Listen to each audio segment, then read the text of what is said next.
Hello, and welcome to an overview demo of our product Security and Access Manager.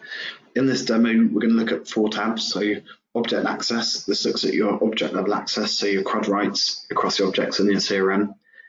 Objects and Fields, which drills down to field level security. Record Access, which is a way of querying why a user has access to records at the touch of a button. And then we have the Dictionary tab, which allows you to create profile-specific data dictionaries and also track where your sensitive data is across your CRM and report on that. So firstly, on the left here, I'm going to take some permissions of permission sets. So let's take some of these. Take these ones here. And then let's take some sales ones as well. Select sales exec, sales manager. And maybe take a couple of permission sets as well. You can refine it by either setting profiles or permission sets up there, or having both. That's quite useful if you've got installed packages like Financial Force that come with 100 permission sets. So now I've set my profiles and permission sets. I'm going to use the account object as an example. So if I hit go now, this returns me my CRUD rights across the account object for the profiles and permission sets I've selected. So immediately I can very clearly see that that some of my users have delete rights on accounts. So maybe that's something we want to address. So let's lock some of these down. Maybe sales operations and sales support should still have delete rights. And maybe for view all, maybe it should just be finance, and then the sales managers and sales ops that can see all accounts. And maybe again it should just be the sales ops managers that have modify all. So there I very quickly adjusted my permissions. If I wanted to take away all access, I could just quickly go like this and tick or untick them all. I'm going to give it a description of change. Submit with head of marketing.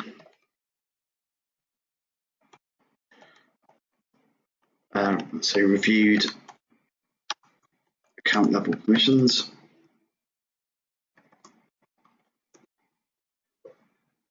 And then if I hit save, it gives me a message to confirm that my changes have been saved.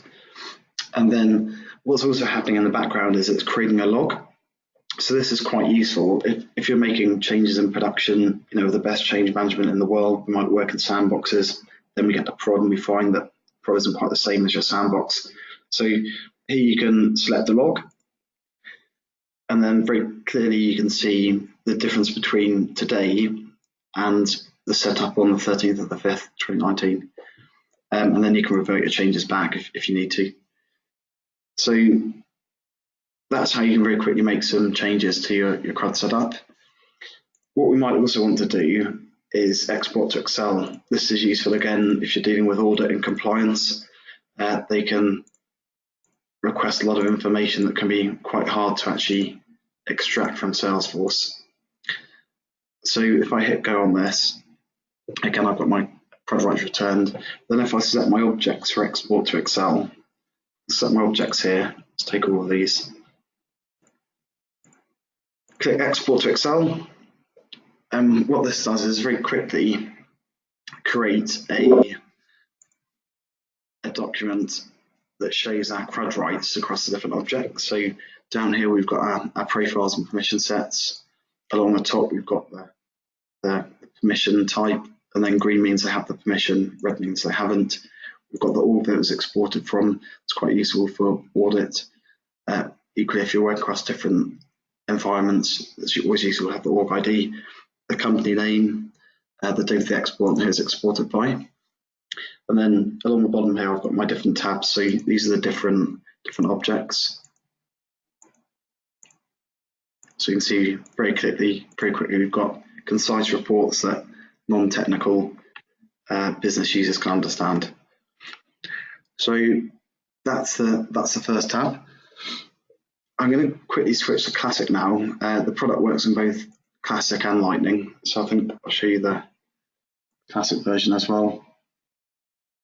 So let's go to Objects and Fields now. So in this part of the demo, we're looking at adjusting our field level security. So let's take a few profiles again. Let's take some sales ones this time.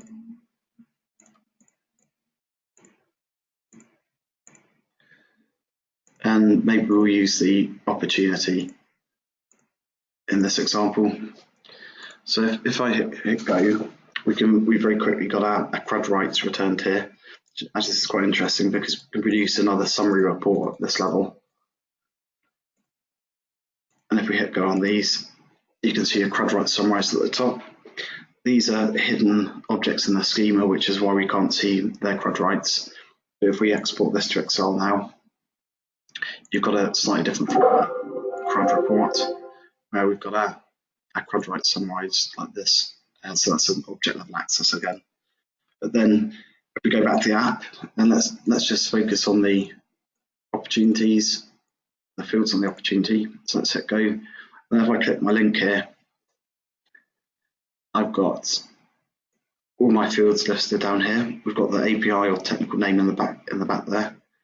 We've got the CRUD rights summarized at the top, and then whether they've got read or edit on those fields. So very quickly, I might actually want to operate read access up to all my sales operations staff and maybe sales support as well. Maybe the sales managers should have edit on all fields. So let's go to description of change again. And we'll say met with head of sales this time.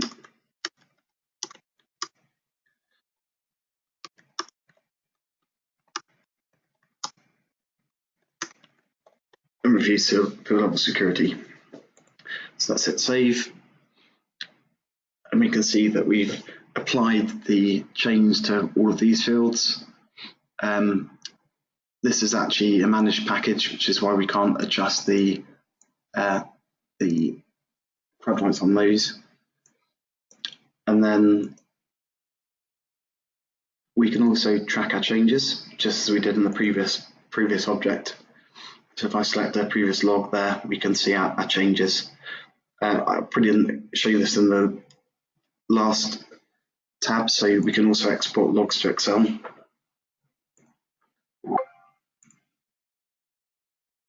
So here we can see it's a slightly different format. So here we can see the date of our log was the 15th of April. And what we're doing is comparing our setup today to the 15th of April. Anything that's the same is in green, anything that's a change is in red. And then down the bottom, we've got a bit more audit information. So we've got the company, the user that made the change, the date of the export and the date of the log, and then who it's exported by. This is quite useful when you work with multiple system admins, as it allows them to see who's been making different changes to the permissions. There we go. So the next tab is called Record Access. As you know, the permissions in a CRM system can become very complex.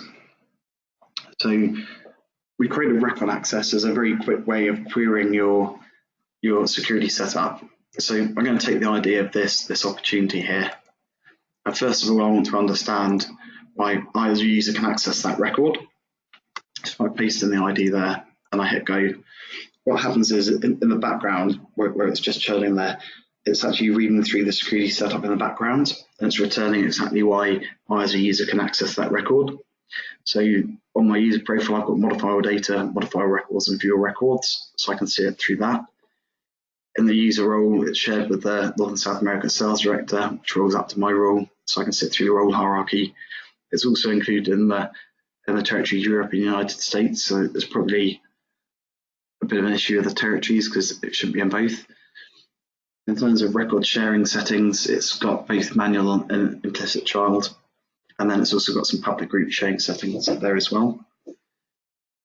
A question you might get asked a lot in the support tickets is why a user can't access a record. So the easiest way to do that is to load up the record access in a second tab, paste in the ID, look for the user that can't access the record.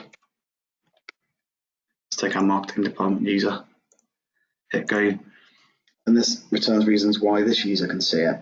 And if the user can't see it, it'll be the difference between this and the other user's access. Okay, so the final tab we're going to go through on this demo is the dictionary tab.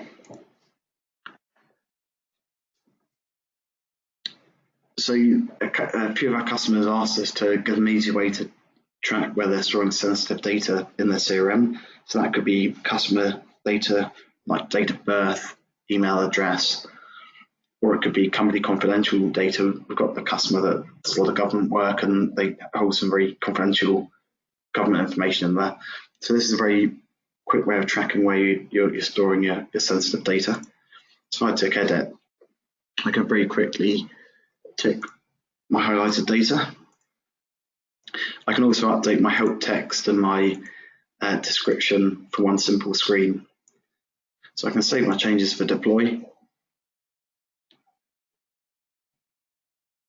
This takes slightly longer because it's actually creating a change set in the background. And then I hit deploy, and that deploys my changes directly back into the metadata. I can also report on this. So once you've actually highlighted where your sensitive data is, you can then produce a report. So if I click on the report button, this creates a report that shows me where my sensitive data is across my CRM. So you can see the objects, where the fields are here, the description, help text, and whether we've highlighted it as sensitive data.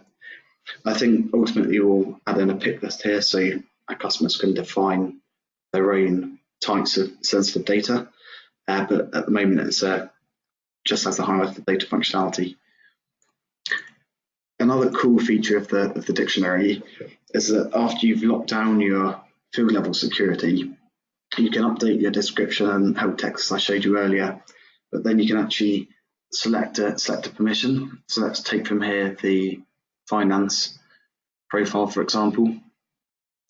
And what we can then do is select the objects for export to Excel. Let's take a few of these. Hit export to Excel.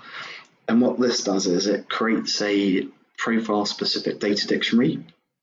So you can, within a matter of seconds, create a data dictionary for your users. So we've got our description, our help text in there, whether the data is highlighted or not, and we've got our different tabs along the bottom. This is really useful for reducing support tickets. So if you have a user that's querying what a particular field is, you can use this functionality to produce a data dictionary, fire it off to them and close the ticket. Equally, if you're giving training, you can create these profile specific data dictionaries and give them to your users that are specific to the fields that they have access to. So there we go. Those are the first 4 tabs. Please do reach out if you're interested in the product, and we're happy to give you a one-on-one demo of some of the additional features. Thank you for taking the time to view our demo.